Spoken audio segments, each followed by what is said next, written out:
If you can't do nothing else, just sleep more. To give you a extreme example, so when we went for London Olympics with Mary Kom, we were training her so hard that we forced her to sleep 12 hours every day, because that is the amount of fatigue she had in her body after just 1.5 hour of training.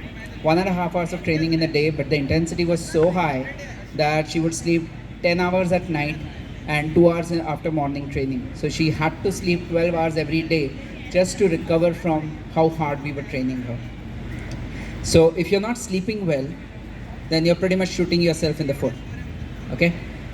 Number 3 on my list of important things for recovery is your protein intake.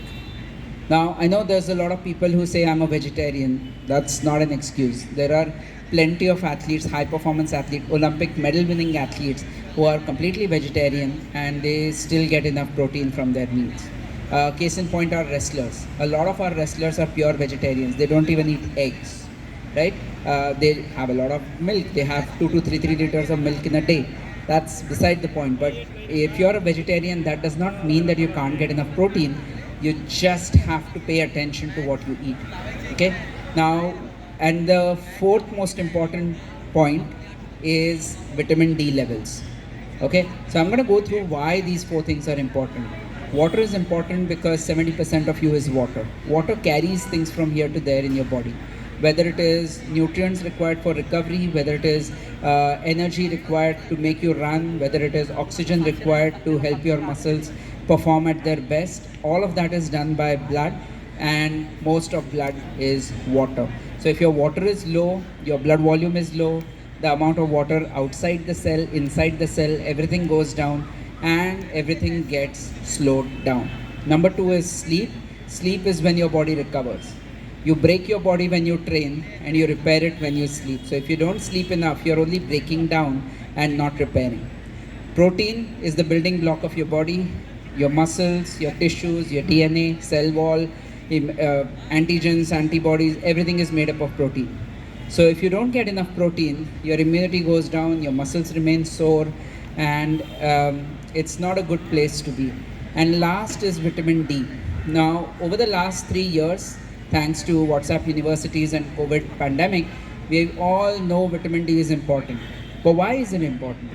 It is important for your bone strength and it is important for your muscle health. So if your vitamin D is low, your muscles tend to remain in a contracted state longer than they should. So you're overworking without any reason and getting tired without any reason.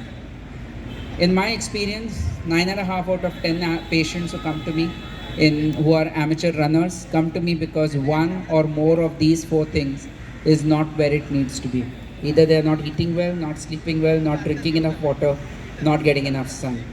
And once you get these 4 things fixed, I promise you 95% of your aches, pains and niggles tend to just go away. So anyone who's suffering from plantar fasciitis, Achilles tendonitis, shin pains, runner's knees, IT band issues, back pain, neck and shoulder pain, pain behind your shoulder blades. If you're suffering from any of these, just ask yourself, are you drinking enough water? Are you sleeping well? Are you getting enough protein in your meals?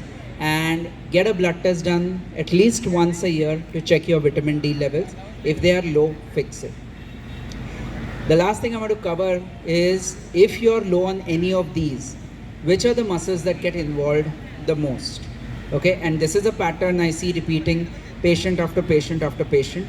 And in fact, whatever 50 odd people who are there right now on ground, if I check them, I promise you at least 70% of everyone who's on the ground right now will show these symptoms.